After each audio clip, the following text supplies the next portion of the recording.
How are we doing, guys? Always to be Leeds versus Arsenal match preview of the game. The proper football is back, guys. The proper football is back. 4.5 months. 4.5 months now till the next international break. Fantastic stuff. Fantastic stuff. The proper football is back, and it's a great game coming in store, isn't it? Leeds versus Arsenal, Marcelo Bielsa versus Mikel Arteta. Two managers at different ends of the scale to an extent. Obviously one manager who's just starting out, the other manager, one of the most respected in the whole world. Great game in store, isn't it? I think obviously both teams out of form coming into this one. Both lost 3 of the last 4 games. Obviously for Arsenal, I think Arsenal, the pressure is much more. Obviously it could be 5 defeats in 9 if we win this one for Arsenal. So the pressure's on them massively going into this. I think you look at the last game we played between the two teams, the FA Cup third round tie, all the way back in January. Yeah, you have to take from that game great confidence, really. I think the way we played in that first 45 minutes especially, and at times in that second half, we really tested Arsenal. We only had the second string team out. And obviously you saw Mikel Arteta use the exact words that it was like going to the dentist straight after the game. And, great credit to us. We're going into this game with a full strength team. Hopefully Rodrigo back, hopefully Calvin Phillips back, and maybe even Rafinha into the team. And that's, I think gives us a totally different dynamic. Obviously, KP in there massively strengthens the midfield. It bolsters us defensively. I think it gives us a bit more going forward as well. I think in terms of playing the ball into the dangerous areas, feeding the attacking players, etc., etc. Rodrigo playing in that 10 role, making the late runs from deep, overloading the box with Paddy Bamford, another goal threat into the team. I think it's massive, okay? Maybe both players won't be available, maybe Rafinha won't start, but I think either way I go into this game with great confidence. I think obviously, we've spoken a lot about the Leicester game, the Palace game, and I think the 4-1 defeats, 2 4-1 defeats in 5 days, it's never going to be, something to be celebrating. It's never going to be something to say, oh, I feel really positive after that. But for me, in both games, I think certainly the Palace game, we were very hard done to in that game. I think in the first half, it should have been going in at 2-2, really, if we're being honest. Obviously we had the disallowed goal, the goal just out of nothing, deflection off Helder Costa, and it's a 2-2 game really going into half time. It's a totally different match, and goals change games, and we were just on the wrong side of some really poor decisions, some lucky breaks for Palace on the day, and it just happens. And we'll have days when we'll have lucky breaks. It's just the way the league is. The results were 4-1. We got lost both games, but they weren't 4-1 games, and that's why I'm not too nervous. I think I'd look at Arsenal. I don't think Arsenal are the Arsenal of old going forward. I think obviously they've still got fantastic individual quality. Obviously Aubameyang's the obvious one. Saka from left wing back. Lacazette on this day. Pepe if he plays. Willian. Martinelli if he's back. There's a lot of quality in this Arsenal team. Let's make no mistake about it. But for me, this Arsenal team is quite robotic in style at the minute. I do expect them to be going more attack-minded in this game. Obviously coming back into this off the international break off the back of a 3-0 defeat to Aston Villa. They've got to go for it, haven't they? They have got to go for it, and it could play into our hands if Arsenal are playing out the back. Partey potentially missing, El Neni definitely missing. They lose that bit of steel from midfield. There's a lot of opportunity here for us in this game. There's a lot of opportunity. That's all you can really say. I think obviously Arsenal, in terms of how they play, they do like to play out the back. Obviously I think in terms of creativity, they're struggling massively. They've had the same amount of shots on goal this season as Burnley. They're not creating an awful lot of chances.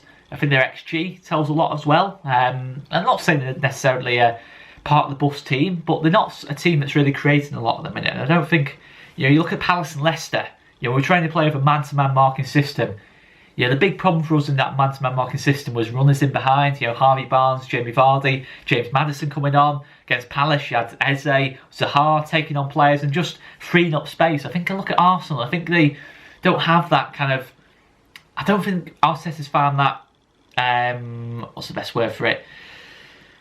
That kind of basis to allow, his individual talent to thrive individually kind of thing and create chances from their own kind of individual ability kind of thing. I think it's all kind of very much system-based. We're very much a system-based team. It's all very robotic, as I was saying. They pass the ball. It's all very scripted to an extent, but don't get me wrong. If Arsenal turn up in this game, can cause us a lot of problems. Aubameyang is the type of player who will score a hat-trick out of nothing. He's that type of striker. I know he's not had a great start to the season, but don't make any mistake about it. He's still a world-class footballer. There's no doubt about that. I think Gabriel at centre-back has done absolutely outstandingly so far this season for Arsenal. There's no mistake about that either. I think that battle between him and Paddy Bamford, both left-footers, I think that'll be very interesting. A very, very interesting battle. Obviously, Kieran Tierney's done well. Saka's done well. Bernd Leno's a solid goalkeeper. There's a lot of that Arsenal team that's got quality to it, but I still think it's not quite as free-flowing as it was under Arsene Wenger.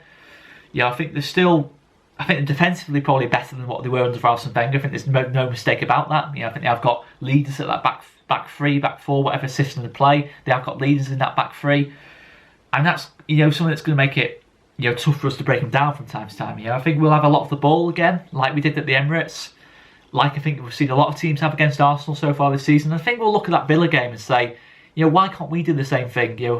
Hit Arsenal from time to time on the counter, play with the ball a lot, work the ball in dangerous areas.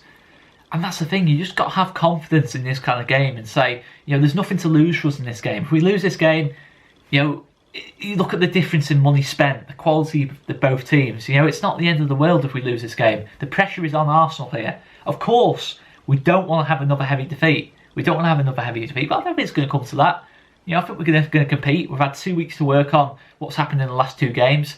And it's not going to continue like that. It's not like we got beat 4-1 and we're lucky to get away with a 4-1. It was nothing like that in either game. We just faced 2 very clinical teams, but Arsenal haven't been clinical so far this season. They've scored 8 goals in 7 games, I think it is so far, or it might be 9 in 8. Whatever it is, it's not been as clinical as they can be. And we're playing Arsenal at a very good time. I don't think Arsenal will be as toothless going forward in 2 months' time, for example. I think we're playing them at a very, very good time. So I do go into this game with a lot of confidence, but I do acknowledge that Arsenal still have a lot of threat to them. They are a team that's going to be trying to push for the top 4 at the end of the day. But there's no reason why we can't go into this game with any confidence. Obviously, no reason at all. There's no doubt about that, really. Especially if we've got the key players back, as I've already mentioned. But look at Arsenal and the right hand side, Bellerin, Willian, not really worked so far. It's the left hand side for me where the problems come from. Through the middle, nothing really happening at the minute, in terms of creativity. I think obviously Partey, El Neni have massively strengthened the midfield, but not necessarily added the creativity to it. I think Partey's an outstanding player, but if he's not fit, then it's irrelevant really, that kind of conversation. But I think Saka, Aubameyang have kind of developed a bit of a partnership on that left hand side. But I think if Aubameyang's playing on the left again against us and not through the middle, I'm happy because Aubameyang is very much at his best through the middle. I don't think there's any doubt about that. He's at his best playing as a centre forward. On the left hand side, I think you do lose probably 10-20% of his goals, but that for me, I'd be quite happy with that if Aubameyang's playing from the left. But at the end of the day, no matter what way you look at it, no matter how well we tactically set up, Arsenal star players who on their day can win this game for him. But for me, I just think we're going to have that much for the ball. We can cause problems for Arsenal. I don't think we're going to lose this game. I think we're going to be competitive at the very least. And I go into this game with massive confidence, to be honest, guys. I don't see why we can't at least, put in a similar level of performance that we did at the Emirates. We were lucky in that game. I don't see why we can't do that. I go into this game with massive confidence. And, we've lost 3 out of the last 4. But really, I look at it and say, a lot of it's down to missing key personnel, bad luck, different little factors and that lot, and no reason why we can't get something there, guys. I'm going into this with massive confidence, and I'm going to leave it there, guys. Make sure you check out Joe Wayman's pre-match match preview, whatever we're going to call it, and his opposition pre-match with Harry as well, guys. And I'm going to leave it there. I'm being a bit of a shorter one, this, to be honest, guys, but my back is absolutely killing me at the minute, to be honest, guys, so I'm going to leave it there anyway. I've been Oscar Marriott. Make sure you check out the watch along, of course, as well, and the post-match review. And guys, all Leeds TV is back. The international break is over. The proper football is back, and Leeds are going to put in a performance against Arsenal at the very, very minimum. I'm confident of that, guys. And I'm going to leave it there. See you later.